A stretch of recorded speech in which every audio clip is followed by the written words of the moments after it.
பெருகும் பொழுது வாழ்க்கை நன்மையினால நிரப்பப்படுவது பார்க்க.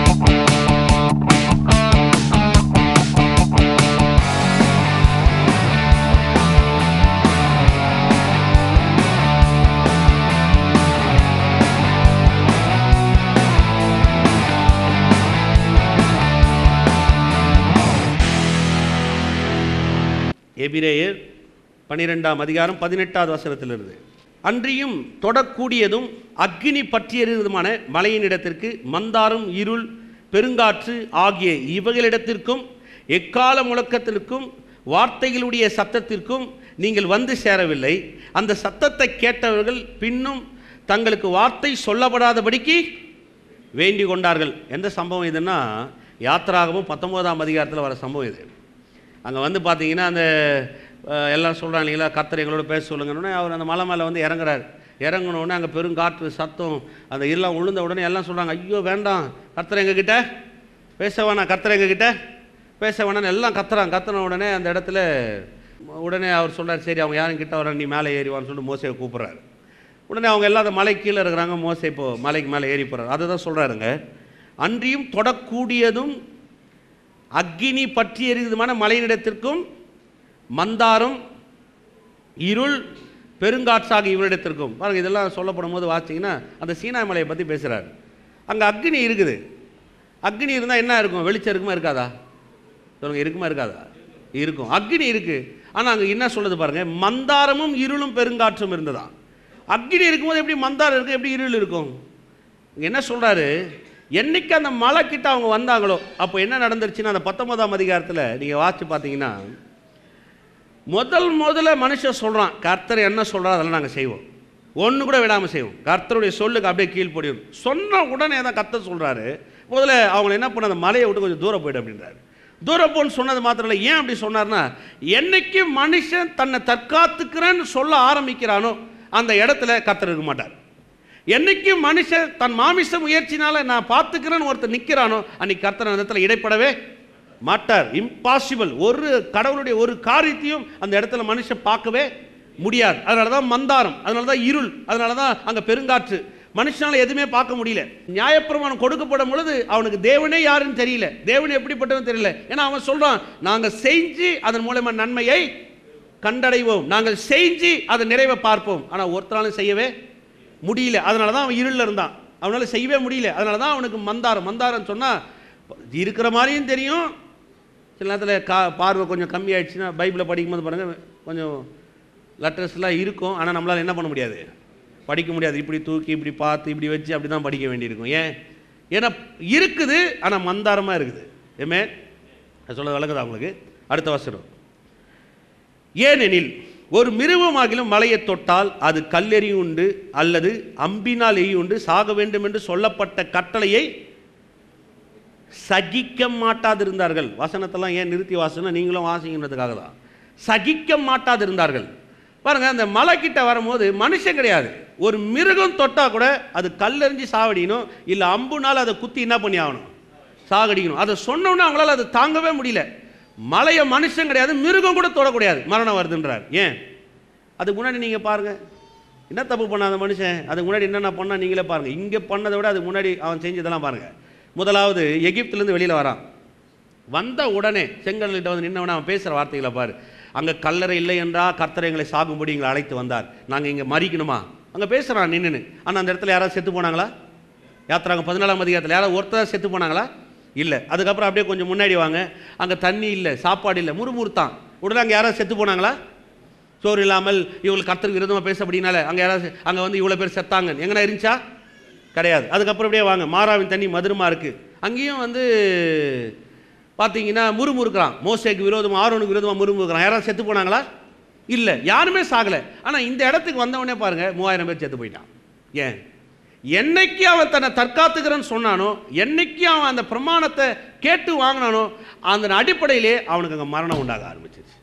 ஏமே அல்லேலூயா. பாருங்க, ஏன்னா அதனால தான் பழைய உடன்படிக்கை அவன் மனுஷன் கேட்டதுனால கர்த்தர் கொடுத்தார். கர்த்தரா எழுதி சரி இதெல்லாம் செய்ய சொல்ல அப்படின்னு கொடுக்கல. மனுஷன் கேட்டான், நாங்கள் செய்வோம், கர்த்தர் எங்களுக்கு செய்வோம்னு சொன்னதுனால தான் கர்த்தர் கொடுத்தார். பாருங்க, ஏன்னா ரொம்ப முக்கியம் அது. அவன் அந்த இடத்துல ரட்சிப்பை தேடலை, தன்னுடைய கிரியை தான் அவன் தேடினான். கர்த்தர் எங்களை ரட்சிக்க வல்லவராக இருக்கிறார், எங்களால் முடியாது, அவர் தான் எங்கள் ரட்சகர்னு சொல்லியிருந்தா அன்னைக்கே ரட்சிப்பு குறிக்காரியம் அவங்களுக்கு வந்திருக்கும். ஆனால் மனுஷன் என்ன சொன்னா, ரட்சிப்பையோ ரட்சகரையோ கேட்கல, அவன் ஒன்னே ஒன்று கேட்டான், நாங்கள் செய்வோம், எங்களை பிரமாணத்தை கேட்டான், கர்த்தர் கொடுத்தாரு, அவன் ஜெத்து போனான். ஆமென். அடுத்த வசனம் வாசிங்க, 21. பாருங்க, இந்த அடுத்த வசனம் போகிறதுக்கு முன்னாடி பழைய ஏற்பாட்டிலேயே பார்த்தீங்கன்னா ரொம்ப பர்ஃபெக்ட் மேன் அப்படின்னா ஒரு சரியான மனுஷன், சிறந்த மனுஷன், நல்ல மனுஷன், சிறந்த மனுஷன் எப்படிப்பட்டவன் மோசேயை சொல்லலாம். ஏன்னா கர்த்தரே சொன்னார் மோசேயை பார்த்து, அவன் தேவ ஆலயத்தில் எங்கும் உண்மை உள்ளவனாய் இருந்தான். சிறந்த ஒரு மனுஷன், கரெக்டான ஒரு மனுஷன். 30 லட்சம் பேரை வரும்போது தனியாக போய் மேலே ஏறி கடவுள்கிட்ட நின்று அந்த கற்பனையை பெற்று வந்த ஒரு மனுஷன். அந்த மனுஷன் சொல்றார், 21வது வசனம் வாசிங்க. மோசேயும் போட்டு சொல்றார், நான் மிகவும் பயந்து நடுங்குகிறேன் என்று சொல்லத்தக்கதாக அந்த காட்சி அவ்வளவு பயங்கரமா இருந்தது. என்ன நடந்தது? மலை மேலே ஏறணும், அவன் ஏன் அவ்வளோ பயப்படணும்? ஏன் அப்படி நடக்கணும்? பாருங்க, மோசே ஒரு சிறந்த மனுஷன். மோசே தான் கடலை பிளந்தார், மோசே தான் தேவனால் தெரிந்து கொள்ளப்பட்டார், 30 லட்சம் பேருக்கு மோசேவை தான் ஒரு தலைவன் ஆக்கினார், எல்லாத்தையும் அவர் தான் செய்தார்.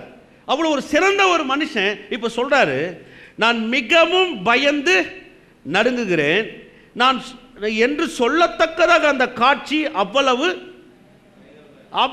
பயங்கரமா இருந்தது. இப்போ பாருங்க, பிரமாணம் வரும்பொழுது ஒரு மனுஷன் பயம் அவனுக்குள்ளாக நடுக்கும், அவனால நிலை நிற்க முடியல, அவன் பயப்பட ஆரம்பிக்கிறான். நியாயப்பிரமாணம் ஒரு மனுஷனை எப்பவுமே பயம்படுத்தின்னு இருக்கும், நடுக்கத்தில் வச்சிருக்கும், அவனால் எதுவுமே பெற்றுக்கொள்ள முடியாது. ஒரு பெஸ்டான ஒரு மனுஷன் இப்போ அவன் பாருங்க ஒஸ்டா ஃபீல் பண்றான், அவனால நிற்க முடியல. எதுக்கு நடுக்கும்? எதுக்கு பயம்? அவனுக்குள்ள அந்த தேவ காரியத்தையும் தேவனுடைய வார்த்தையும் பார்க்கும்போது நடுக்கிறான். ஆனால் அதுவே நீங்கள் இங்கே வந்து பாருங்கள், புதிய ஏற்பாட்டில் ஏசியார் இங்கே வரார், மலை பிரசங்கத்தில் பிரசங்கம் பண்ணுறார். பிரசங்கம் பண்ணிவிட்டு யார் யாரை இயேசு சந்தித்தார் நீங்களே போய் வீட்டில் வாசிங்க. யார் யாரை சந்தித்தார், எப்படிப்பட்ட ஆட்களை சந்தித்தார், ஒரு விபச்சார சிதித்து சந்தித்தார். ஒரு சில உதாரணங்களை சொல்கிறேன், போய் வாசிக்க நேரம் கிடையாது. விபச்சாரிய சிதித்து சந்தித்தார். ஒஸ்டான ஒரு லேடி, அது விபச்சாரம்னா எல்லாருக்கும் தெரியும். அவள் வந்து இயேசு பாத்திரம் விழுந்து கிடக்கிறார், எல்லாரும் கல்லை எடுத்து அவன் மேலே போடணும்னு நிற்கிறாங்க. இயேசு அங்கே நிற்கிறார். பாருங்கள், எல்லாரும் அவளை வந்து ஆக்கடிக்குள்ளே தீர்க்கணும்னு நின்றுட்டு இருக்கிறாங்க. விபச்சாரம் செய்த நியாயப்பிரமாணத்தைப்படி கொல்லணும்னு நிற்கிறாங்க. ஏசு அங்கே நின்று அவளை பார்த்து சொல்கிறாரு, அவங்களையும் பார்த்து பேசுகிறாரு. அந்த இடத்துல மரணம் வரலை, அங்கே ஜீவன் உண்டாச்சு. ஏமேன். யாருன்னா செத்து போனாங்களா? இல்லை. எங்கே கிருபை நின்றுக்கோ அங்கே மரணம் இருக்காது, அங்கே ஜீவன். இப்போ ஒஸ்டான ஒரு லேடி ஒரு பெஸ்டான லேடியாக மாறிட்டா பாருங்க. எங்கே வந்து கிருபை பேசப்படுதோ அந்த இடத்துல வந்து பாருங்க, ஒஸ்டா இருக்கிற ஆட்கள் பெஸ்ட்டாக மாறிடுவாங்க. எங்கே ஒரு நியாயப்பிரமாண பிரசங்கம் பண்ணுறோமோ, நியாயப்பிரமாணத்தை எடுத்து பேச ஆரம்பிக்கிறோமோ, அங்கே பெஸ்ட்டான இருக்கிற ஆள் ஒஸ்ட்டாக மாற ஆரம்பிச்சிருவான். ஏமேன். அப்படியே நீங்களே சில காரியத்தை பாருங்கள். நேராக வராரு, அந்த சமாரிய ஸ்திரியை பற்றி பாருங்கள். யோவான் எழுதின சுவிசேஷம் 4ஆம் அதிகாரத்தில் அந்த கணத்துக்கிட்ட உட்கார வரா, இவ பேசுகிறா, அவள் எப்படிப்பட்டவன்னு பைபிளே நல்லா எடுத்து காமிக்குது. ஆனால் நீங்கள் பார்த்தீங்கன்னா ஓடி போய் ஊருக்குள்ளே சொல்லி ஒரு பெரிய மாற்றத்தை அவள் ஏற்படுத்தி காமிக்கிறான். எப்படி முடியுது அவரால்? எப்படி அது நடக்குது? அவளுக்குள்ளாக ஒரு பெரிய மாற்றம் எப்படி ஏற்படுதுன்னா, எங்கே கிருபையை பற்றி வருதோ, கிருபை எங்கே வந்து நிற்குதோ, எந்த இடத்துல கிருபை பேசுகிறாங்க மாற ஆரம்பிப்பாங்க. சகேவை எடுத்துங்க, எல்லாரும் சொல்கிறாங்க ஆயக்காரன், அவன் பாவி, இவன் வீட்டுக்குள்ளே இவர் போகவே கூடாது. ஆனால் அவன் தான் சொன்னான், நான் எல்லாத்தையும் 4 அத்தனையாக திருப்பி தரேன், என் ஆஸ்தியில் ஏழைகளுக்கு பாதியை கொடுக்குறேன்றான். ஏன்? ஏன்னா அவனை மாற்றுறது எது அவனை மாற்றுறது? சொல்லுங்க, எது அவனை மாற்றுறது? கிருபை. ஏமேன். பாருங்க, நீங்கள் நிறைய பேர் பார்த்தீங்கன்னா சபையில் பிரசங்கம் பண்ணும்போது சொல்லுவாங்க இல்லைங்களா, இன்றைக்கி போய் சபைக்கு ரொம்ப பயந்து வந்தேன், அங்கே கிருபை வேலை செய்யலை, அங்கே என்ன வேலை செஞ்சுருக்குது? நான் சபைக்கு போனேன், இன்றைக்கி அப்படியே எனக்கு நடுக்கமாக வந்துருச்சு, அங்கே என்ன வேலை செய்யலை? கிருபை வேலை செய்யலை, அங்கே என்ன வேலை செய்யுது? பிரமாண வேலை செய்யுது. எந்த இடத்துல நம்ம பிரமாணத்தை பேசுகிறோமோ அங்கே பெஸ்ட்டாக இருக்கிற மனுஷன் கூட இன்னும் ஒஸ்ட்டாக போவானே தவிர அவன் பெஸ்ட்டாக மாறவே மாட்டான். எந்த இடத்துல கிருபையை பேசுகிறீங்களோ அந்த இடத்துல ஒஸ்ட்டாக இருக்கிற மனுஷன் பெஸ்ட்டாக மாற ஆரம்பிப்பான். ஆமென். மேலே வாங்க, 22லேருந்து வாசிக்கிறேன் பாருங்க. நீங்களோ, சொல்லுங்கள், நீங்களோ எப்படி பேசுகிறப்ப, நீங்களோ சியோன் மலையிடத்திற்கும் ஜீவனுள்ள தேவனுடைய நகரமாகிய பரம எருசலேமிடத்திற்கும் 1000-10,000 தேவ தூதரிடத்திற்கும் பரலோகத்தில் பேரெழுதியிருக்கிற முதற் பேரானவர்களின் சர்வ சங்கமாகிய சபையினிடத்திற்கும் யாவருக்கும் நியாயாதிபதியாக தேவனிடத்திற்கும் பூரணாக்கப்பட்ட நீதிமானுடைய ஆவியினிடத்திற்கும் புது உடன்படிக்கையின் மத்தியஸ்தராக இயேசு கிறிஸ்துவினிடத்திற்கும் ஆபேலுடைய இரத்த பேசினதை பார்க்கிலும் நன்மையானவர்களை பேசுகிற இரத்தமாகி தெளிக்கப்படும் இரத்தத்தினிடத்திற்கும் வந்து நம்ம எங்கே சேர்ந்துருக்கிறோம்? இப்போ முதல்ல பேசுனதெல்லாம் எதை பற்றி பேசினாரு? பழைய உடன்படிக்கை. இப்போ பேசுறது எதை பற்றி பேசுகிறாரு? புதிய உடன்படிக்கை. இப்போ பழைய உடன்படிக்கை புதிய உடன்படிக்கை எப்படி மாறி இருக்குதுன்றது பேசுகிறார். அப்போ பழைய உடன்படிக்கை என்னன்னா சீனாய் மலை, புதிய உடன்படிக்கை எந்த மலை? சியோன் மலை. அப்போ வந்து சீனாய் மலையில் இப்போ என்ன இருக்குது? ஒன்றுமே இல்லை. ஏன்னா சீனாய் மலையில் இருந்தது எல்லாமே இப்போ எங்கே வந்துட்டார் கர்த்தர்? சீனாய் மலையிலேருந்து இப்போ எங்கே வந்துட்டார்? சியோன் மலைக்கு வந்துட்டார். ஏன்னா சீனாய் மலையில் மனுஷனுக்கு மந்தாரம் இருந்துச்சு, அவனுக்கு இருள் இருந்துச்சு, மனுஷனுக்கு பெருங்காற்று இருந்துச்சு, அவனுக்கு ஆக்கினி தீர்ப்பு இருந்துச்சு, அங்கே ஒன்றுமே இல்லை. இப்போ அந்த இடத்திலிருந்து புது உடன்படிக்கை வருது. எந்த இடத்துக்கு வந்தோம்? சியோன். நீங்கள் பாருங்கள் 18 நான் இப்போ வாச்சேன். அந்த இடத்துல எங்கேயாவது தேவன் வந்துச்சா பாருங்கள். இன்னொரு முறை வாசிக்கிறேன் பாருங்க. 18 அன்றியும் தொடக்கூடியதும் அக்னி பற்றி எறியதுமான மலையிடத்திற்கும் மந்தாரம் இருள் பெருங்காற்று ஆகிய இடத்திற்கும் எக்காலம் முழக்கத்திற்கும் வார்த்தைகளுடைய சத்தத்திற்கும் நீங்கள் வந்து சேரவில்லை. எங்கேயா தேவன் வருதா பாருங்க. ஆனா இங்க பாருங்க, அப்படியே வாசிக்கிறேன். நீங்களோ சீயோன் மலையிடத்திற்கும் ஜீவனுள்ள தேவனுடைய நகரமாகிய பரம எருசலேம் இடத்திற்கும் 1000-10,000 தேவ தூதரிடத்திற்கும். இப்ப கர்த்தர் சீனாய் மலையில் இருக்காரா சியோன் மலையில் இருக்காரா? சீனாய் மலை பழைய உடன்படிக்கை. இப்ப சீனாய் மலையிலிருந்து கர்த்தர் இப்ப எங்க வந்துட்டாரு?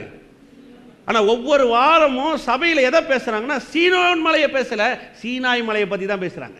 ஒவ்வொரு வாரமும் சீனாய் மலையை பேசினா அங்கே ஒன்றுமே கிடையாது. சீனாய் மலையில் எந்த வாழ்வும் கிடையாது. மந்தாரமும் இருளும் பெருங்காற்று தான் இருந்தது. சீனாய் மலையிலேயே இருந்த கர்த்தர் இப்போ எங்கே வந்துட்டாரு?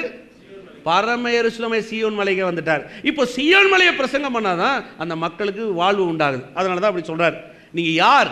புது உடன்படிக்கையின் மத்தியஸ்தராக இயேசு கிறிஸ்துவிடத்திற்கும் சொல்லுங்க, புது உடன்படிக்கை. ஆமென். அப்போ பழைய உடன்படிக்கை என்னாச்சுங்க? இப்போ பழைய உடன்படிக்கை பேசலாமா? பல உடன்படிக்கை பேசினா என்ன உண்டாகும்? மந்தாரம் இருள் பெருங்காற்று இருக்குதான் அடிச்சுன்னு போயிடும். இருள் சொன்னால் நம்ம வாழ்க்கையில் எதையுமே நம்மளால் பார்க்க முடியாது. மந்தாரம் சொன்னால் தட்டி தடுமாறி வாழக்கூடிய ஒரு வாழ்க்கை. பிரமாணம் எங்கெல்லாம் பிரசங்கம் வருமோ இதான் நடக்கும். ஆனால் எங்கெல்லாம் புது உடன்படிக்கை பிரசங்கம் பண்ணுறோமோ அங்கே இயேசு கிறிஸ்துடைய ரத்தம் இருக்கும். ஏமே அது மாதிரி விளங்குது. எகிப்திலிருந்து அந்த பஸ்கா இருந்துச்சு இல்லைங்களா? அந்த பஸ்காவை முடிச்சதுலேருந்து அவங்க இந்த சீனாய் மலை கிட்ட வர வரையும் 50 நாள் ஆச்சு. ஃபர்ஸ்ட் பெண்டிகாஸ்ட், அதுதான் ஃபர்ஸ்ட் பெண்டிகாஸ்ட், முதலாவது பெந்தகோஸ்தே நாள். நீங்கள் போய் இன்டர்நெட்டில் அடித்து பாருங்கள், ஃபர்ஸ்ட் பெண்டிகாஸ்ட்னு சொன்னால் உங்களுக்கு இது வரும். யூதர்கள் இன்றைக்கும் அதை ஆசரிக்கிறாங்க. என்னைக்கு அந்த பஸ்கா பண்டிகையை முடிச்சுட்டு அந்த பஸ்காலேருந்து அவன் கிளம்பி சீனாய் மலை கிட்ட வர வரையும் 50 நாள் ஆச்சு. அந்த 50 நாள் நடக்கும்போது ஃபர்ஸ்ட் பெண்டிகாஸ்ட், அங்கே தான் பிரமாணத்தை வந்து அவனுக்கு கொடுக்கப்பட்டது, அங்கே தான் அவன் அதை வாங்கினான். ரெண்டாவது பெண்டகாஸ்ட் நடந்தது எந்த இடத்துல? அப்போஸ்தலர் நடபடிகள் 2ஆம் அதிகாரம். எந்த இடத்துல நடந்தது? அது 120 பேர் உள்ள 120 பேர் ஒரு மேல் வீட்டு அறையில் இருந்தாங்க. அந்த மேல் வீட்டில் பரிசுத்த ஆவியானவர் இறங்கி வந்தார். அங்கே நடந்தது ரெண்டாவது பெந்தகோஸ்தே. பாருங்க, முதல் பெந்தகோஸ்தே நடந்த அந்த நாளையும் வீட்டில் போய் நீங்கள் இதெல்லாம் வாசிக்கணும். இதெல்லாம் வந்து உங்களுக்கு ஹோம்ஒர்க் மாதிரி உட்காந்து கதை கேட்டே பொழைச்சிட்டு போயிடக்கூடாது. சபைக்கு போனோடனே நிறைய பேருக்கு வந்து அங்கே கேட்குறதோட சரி காதுலையும் வாங்கினா அப்படியே மறந்துடுது. வீட்டில் போய் நான் சொல்கிறதெல்லாம் படித்து பார்க்கணும். முதல் பெந்தகோஸ்தே, ஃபஸ்ட்டு பெண்டகாஸ்ட் எப்போ நியாயப்பிரமாணம் கொடுத்தாரோ, நியாயப்பிரமாணம் எப்போ கொடுக்கப்பட்டது? யாத்திரை 19ஆம் அதிகாரம். அதையும் நானே தரேன், வீட்டில் போய் வாசிங்க. 19-20 வாசிங்க. இது வந்த உடனே என்ன நடந்தது? ரெண்டாவது பெண்டகாஸ்ட் வந்தோடனே என்ன நடந்ததுன்னு பாருங்கள். முதல் பெந்தகோஸ்தே நாள் வரும்பொழுது 3000 பேர் செத்து போயிடுவான். ரெண்டாவது பெந்தகோஸ்தே நாள் வரும்போது பேதுரு பிரசங்கம் பண்ணுவான். எத்தனை பேர் ரட்சிக்கப்படுவாங்க? 3000 பேர் ரட்சிக்கப்படுவாங்க இல்லையா? பாருங்க, இந்த முதல் பெண்டகாஸ்டுக்கு ரெண்டாவது பெண்டகாஸ்டுக்கு ஒரு ஒற்றுமையை கர்த்தர் வச்சிருக்கிறார். ஏன்னா முதல் பெண்டகாஸ்தே நாள் வந்து பழைய உடன்படிக்கை, மனுஷன் கேட்டதுனால கடவுள் அவனுக்கு கொடுக்க வேண்டியது. ரெண்டாவது பெண்டகாஸ்ட் புதிய உடன்படிக்கை, பரிசுத்த ஆவியானவர் நமக்காக இறங்கி வந்தது காரியம். வாசிக்கலாம். 19ஆம் அதிகாரம் வாங்க. யாத்திராகம் 19ஆம் அதிகாரம் 16. எபிரேயரில் கை வச்சுட்டு அங்கே வாங்க. 3ஆம் நாள் விடியற் காலத்தில் இடி முழக்கங்களும் மின்னல்களும் மலையின் மேல் கார் மேகமும் மகா பலத்த எக்கால சத்தமும் உண்டாயிற்று. முதலாம் நாள் விடியற் காலத்தில். சொல்லுங்க, விடியற் காலத்தில். பாருங்க, முதலாம் விடியற் காலத்தில் சொன்னால் நீங்கள் போய் பாருங்க, யூதருடைய பண்டிகை எல்லாமே சாயங்காலத்தில் தான் வரும். எல்லாமே சாயங்காலத்தில். பஸ்கா கூட எப்போ அனுசரிச்சாங்கன்னா சாயங்காலத்தில் தான் அனுசரிச்சாங்க. ஆனால் இந்த விடியற் காலத்தில் வரும்போது பார்த்தீங்கன்னா, ஏன் இந்த விடியற் காலத்தில் சொல்கிறாங்கன்னா இது விடியற் காலத்தில் நடந்த ஒரு சம்பவம். அதே மாதிரி தான் பாருங்க, காலை வேலையில் அவங்களுக்கு கூடியிருந்தார்கள். 120 பேரும் அங்கே அந்த மேல் வீட்டாரில் என்ன பண்ணியிருந்தாங்க? காலை வேலை கூடியிருந்தாங்க. அப்போ தான் பரிசுத்த ஆவியானவர் என்ன பண்ணார்? இறங்கி வந்தார். அது பழைய உடன்படிக்கை. இது அப்போஸ்தலர் நடபடிக்கை 2ல் புது உடன்படிக்கை. விடியற் காலத்தில் இடி முழக்குகளும் மின்னல்களும் மலையின் மேல் கார் மேகமும் மகாபலத்த எக்கால சத்தம் உண்டாயிற்று. பாளையத்திலிருந்து ஜனங்கள் எல்லோரும் நடுங்கினார்கள். பாருங்க, எப்படி முதல் உடன்படிக்கை வரும்போது அதை வாங்கணும்னு எல்லாரும் என்ன பண்ணாங்களா? நடுங்கினார்கள். பயம் வருது, என்ன நடக்குமோன்னு உள்ளுக்குள்ளே ஒரு அச்சம் இருக்குது பாருங்க. அதை ஒரு வார்த்தையை வாசிக்கலாம். அந்த 16 இன்னொரு ஒரு வார்த்தை வருது பாருங்க. 3ஆம் நாள் விடிய காலத்தில் இடிமுக்களும் மின்னங்களும் மலையின் மேல் என்ன வருது? கார் மேகம். கார் மேகம் என்ற வார்த்தை வந்து ஆக்கினை தீர்ப்பு குறியுது. என்ன குறியுது? ஆக்கினை தீர்ப்பு குறியுது. அப்படி இங்கே கை வச்சிங்க யாத்திராகமம் அதே 19:8 வாங்க மேலே. 19:8 அதற்கு ஜனங்கள் எல்லோரும் ஏகமாய் கர்த்தர் சொன்னவர்கள் எல்லாம் செய்வோம் என்று பிரதி உத்தரமாக சொன்னார்கள். ஜனங்கள் சொன்ன வார்த்தைகளை மோசே கர்த்தரிடத்தில் தெரிவித்தான். அப்பொழுது கர்த்தர் மோசேவை நோக்கி, நான் உன்னுடனே பேசும்பொழுது ஜனங்கள் கேட்டு உன்னை என்றைக்கும் விசுவாசிக்கும்படிக்கு நான் கார் மேகத்தில் உன்னிடத்திற்கு திரும்ப வருது பாருங்க. என்ன வருது? கார் மேகத்தில் உன்னிடத்திற்கு வருவேன். பாருங்க அவங்க என்ன சொல்றாரு. ஏன்னா இந்த மக்களை அவர் சந்திக்கிற இடம் வந்து பிரமாணத்தை அவன் வாங்குற அந்த நாள் வந்து அவன் வாழ்க்கையில் ஒரு பெரிய நியாய தீர்ப்பை உண்டாகிற நாள். அதனால தான் கார் மேகத்தில் அவர்களை சந்திப்பேன். நீங்கள் இந்த பைபிளில் எடுத்து நீங்கள் எங்கெல்லாம் பார்க்குறீங்களோ மேகம் இந்த வர இடம்லாம் பார்த்தீங்கன்னா ஜனங்க பயப்பட ஆரம்பிச்சிருவாங்க. கார் மேகம் மேகம் வர இடத்துலலாம் பார்த்தீங்கன்னா பழைய ஏற்பாடில் பயப்படுவாங்க. ஏன் அப்படின்னா, உதாரணத்துக்கு நீங்கள் இந்த மிரியமுடைய வாழ்க்கையை போய் படித்து பாருங்கள். மோசேக்கு விரோதமாக பேசுவா. அப்போ அந்த ஆலயத்தின் மேலே மேகம் வந்து நிழலிட்டதுன்னு வரும். அவன் மேகம் நிழலிட்ட உடனே பார்த்தீங்கன்னா அவள் குஷ்டரோகி அங்கே மாறிடுவா. உடனே அங்கே ஒரு நியாய தீர்ப்பு வர ஆரம்பிச்சிடும்.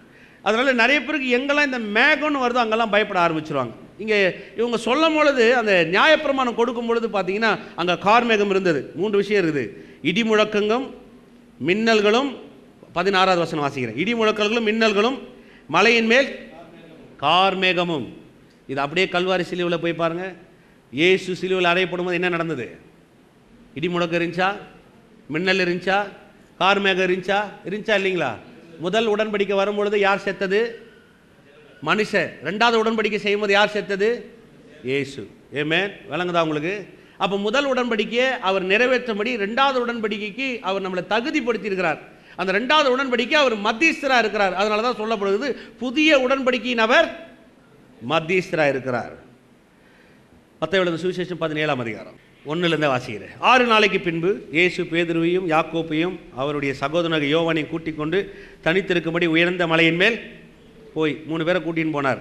3 பேர் யாருங்க? பேதுரு, யாக்கோப்பு, யோவான். பேதுரு, யாக்கோப்பு, யோவான். சொல்லுங்கள், முதலாவது யார் பேர் வருது பைபிளில்? அடுத்து இந்த 3 பேரை கூட்டு போனார்னு நிறைய பேருக்கு என்ன அர்த்தம்னா, மற்றவங்களெலாம் விட்டுட்டு 3 பேரை தனித்து வச்சுருந்தார். இல்லை, அதுலேயே ஒரு சிறிய காணி இருக்குது பாருங்கள். பேதுருன்னு சொன்னால் பாறைன்னு அர்த்தம், ராக். யாக்கோப்புன்னு சொன்னால் ரீப்ளேஸ்மெண்ட், இடமாற்றம். யோவான்னு சொன்னால் கிருபை. முதலாவது வர்றது கல், நியாயப்பிரமாணத்தை ரீப்ளேஸ் பண்ணார், கிருபையாக வந்து கொடுத்தார். அதனால தான் 3 பேரும் கொண்டு போனார். மேலே போகிறாங்க. அவர்களுக்கு முன்பாக மறுரூபமானார்.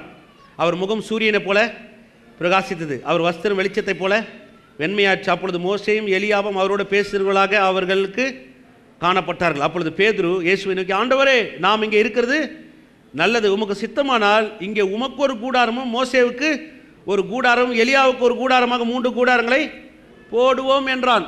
இப்போ அவங்களுக்குலாம் பாருங்கள், பழைய ஏற்பாட்டு மக்கள் பேதுரு, யோவான், யோக்கா எந்த ஏற்பாட்டை சேர்ந்தவங்க? பழைய உடன்படிக்கையின் கீழே இருக்கிறாங்க. இப்போ பழைய உடன்படிக்கையின் கீழே இருக்குன்னு சொன்னால் மோசே கொடுத்தது, மோசே சொன்னது, எலியா செஞ்சது, எலியா பேசினது, இதெல்லாம் அவன் கேட்டுருக்கிறான். அதனால் அவனுக்கு உடனே என்ன வந்துருச்சு? இந்த பிரமாணத்தோடு சேர்த்து உமக்கும் என்ன செஞ்சிடலாம்? பிரமாணத்தோடு சேர்த்து உமக்கு ஒரு கூடாரத்தை போட்டுடலாம். இமீடியட்டாக சொல்கிறான், உமக்கு ஒரு கூடாரம், எலியாவுக்கு ஒரு கூடாரம், மோசேவுக்கு ஒரு கூடாரம், 3 கூடாரத்தை இங்கே என்ன பண்ணுவோம்? போடுவன்றான். பிரமாணத்தோடு கிருபையை சேர்க்க பார்க்குறான். அவன் இப்படி பேசி கொண்டிருக்கையில் வாங்க, அவன் பேசுகையில் இதோ ஒளி உள்ள ஒரு மேகம். சொல்லுங்க, கார் மேகம் இல்லை, இது என்ன மேகம்? ஒளி உள்ள மேகம். சொல்லுங்க, ஒளி உள்ள மேகம். பாருங்க, ஒளி உள்ள மேகம் ஏன் இருக்குன்னா அங்கே யார் இருக்கிறது? இயேசு இருக்கிறார். இயேசு எங்கே இருக்கிறாரோ அங்கே ஆக்கினை தீர்ப்பு இல்லை, அங்கே ஒளி தான் இருக்கும். இயேசு சொன்னார், நான் இந்த உலகத்துக்கு ஆக்கினை தீர்ப்பாக இருக்கிறேன். அப்படியே சொன்னாரா? என்ன சொன்னாருங்க?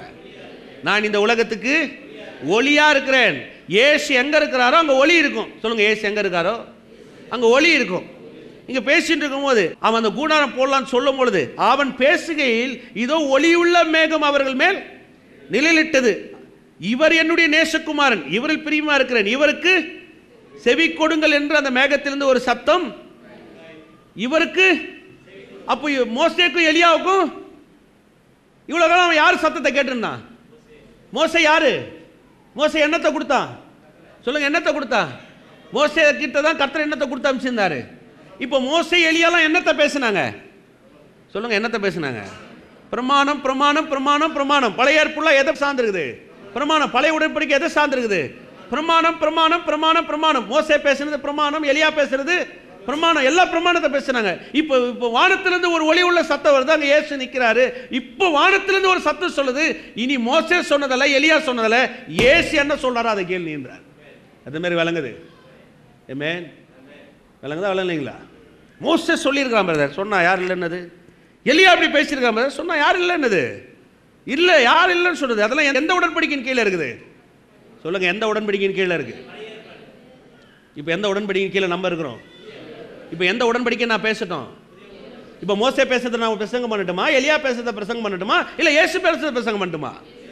சொல்லுங்க. ஏன்னா இவருக்கு செவி கொடுங்கள், இவர் என் நேச குமாரன், இவரில் நான்.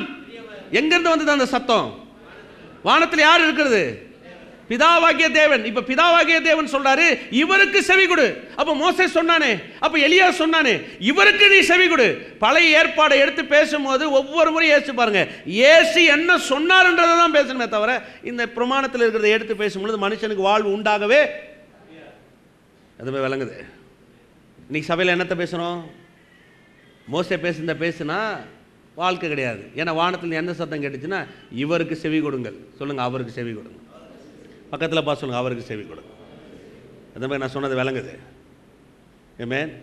பாருங்கள், ஒவ்வொரு வாரமும் பாருங்கள், சிலர்லாம் பாருங்கள் சபையை ஒரு ஞாயிற்றுக்கிழமான ஒரு டூர் கூட்டு மாதிரி கூட்டு போவாங்க. எங்கே கூட்டு போவாங்க? நீங்கள் சீனாய் மலை கூட்டு போய் காட்டுவாங்க. ஏன்னா எதை பேசின்னு இருப்பாங்க? பிரமாணம் பிரமாணம் பிரமாணம் பிரமாணம் பிரமாணம். எங்கே கொண்டு போய் காட்டுறாங்க? சீனாய் மலை. சீனாய் மலையில் என்ன இருக்குது? கர்த்தர் இல்லை. இப்போ கர்த்தர் அங்கேருந்து எங்கே வந்துட்டார்? அப்போ சீனாய் மலையில் இப்போ என்ன இருக்குது? ஒன்றும் இல்லை. ஒன்றுமே இல்லாத இடத்துக்கு ஒவ்வொரு ஞாயிற்றுக்கிழமையும் மக்களை டூர் கொண்டு போக வேண்டிய அவசியமே கிடையாது. ஒவ்வொரு வாரமும் எந்த இடத்துல மக்களை கொண்டு போனோம்? ஏன்? அங்கே தான் ஒளி உள்ள மேகம் இருக்குது. ஆமென். அந்த மாதிரி விளங்குது.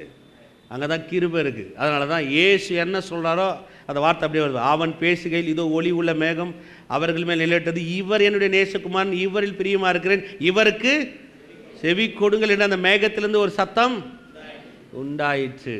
ஆமென். விளங்குதா உங்களுக்கு? அதனால தான் பாருங்கள், ஒரு சிலர் என்ன பண்ணுவாங்கன்னா சீனாய் மலையில் ஒரு காலை வச்சுப்பாங்க, சியோன் மலையில் ஒரு கால் வச்சுப்பாங்க. சீனாய் மலையில் ஒரு கால், சியோன் மலையில் ஒரு கால். இந்த பக்கம் ஒரு கால், அந்த பக்கம் ஒரு கால். எந்த காலில் நீங்கள் நடப்பீங்க?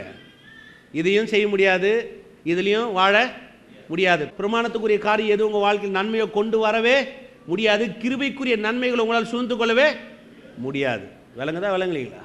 அதனால தான் சபையில் இன்றைக்கி ஏன் நெருக்கம், சபையில் ஏன் வாழ்வு இல்லை, சபையில் ஏன் அந்தகாரம், சபையிலேயே இருள், சபையை முன்னேறலன்னு சொன்னால் அந்த இடத்துல என்ன இல்லை? கிருபை இல்லை. என்ன இருக்குது? பழைய உடன்படிக்கை பேசுறதுனால, பிழையுள்ள உபதேசத்தை பேசுறதுனால மனுஷனுக்கு எப்படி பிழைக்கிறதுன்னு தெரியல. வாங்க எபிரேயருக்கு மீண்டும் வாங்க. எபிரேயர் 12ஆம் அதிகாரம்.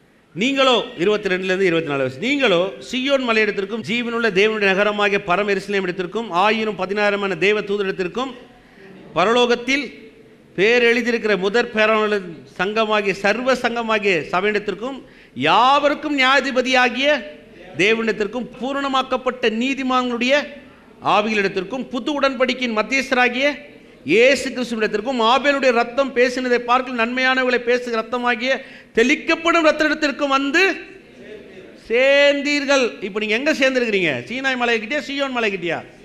இப்போ சீனாய் மலைக்கிட்ட நீங்கள் போக வேண்டிய அவசியமே கிடையாது. சீனாய் மலையை பற்றி நமக்கு அவசியமே கிடையாது. இப்போ நமக்கு என்ன அவசியம்? சியோன் மலை என்ன? சியோன் மலையில் யார் இருக்கிறது? தேவன் என்னவா இருக்கிறார்? அந்த மத்தியஸ்தி யார்? அந்த ரத்தம் என்ன? எனக்காக பேசுகிற ரத்தம் எப்படிப்பட்டதுன்ற அறிவு வந்தால் நிலையான அஸ்திபாரம்.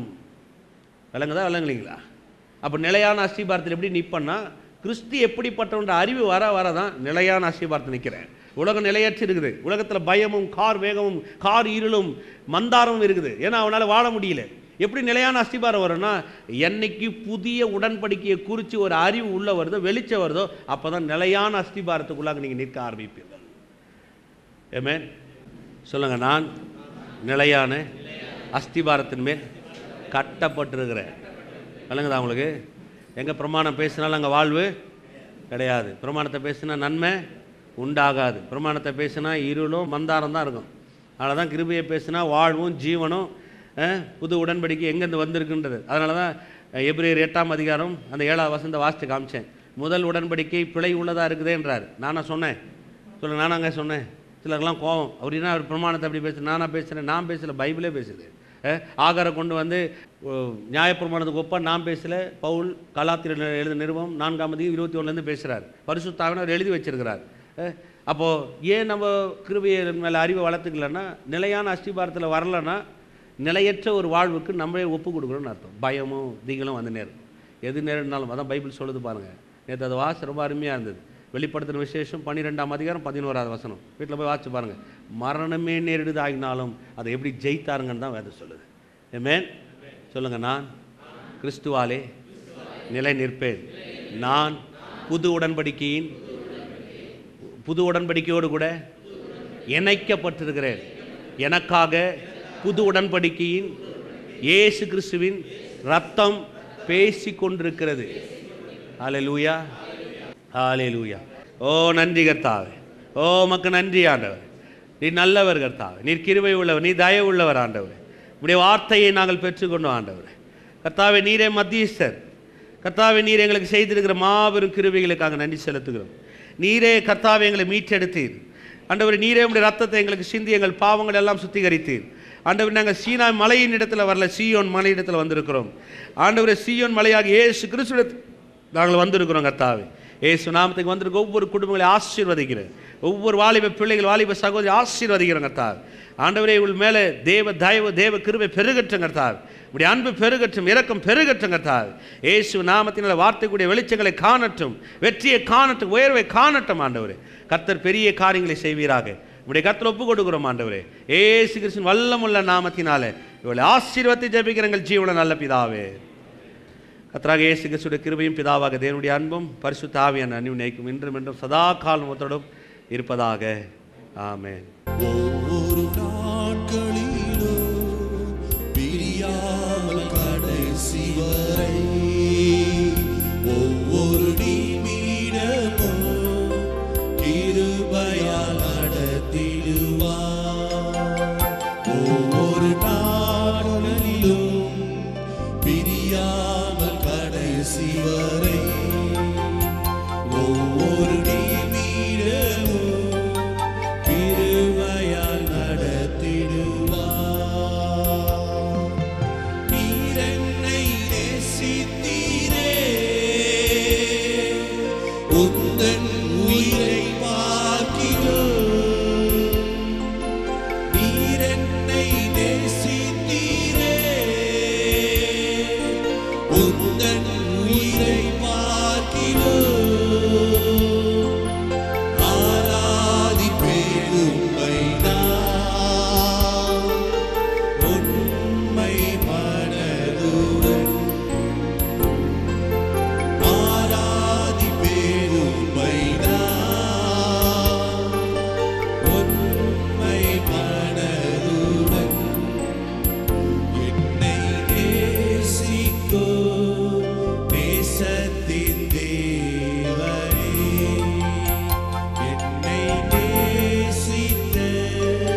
துணை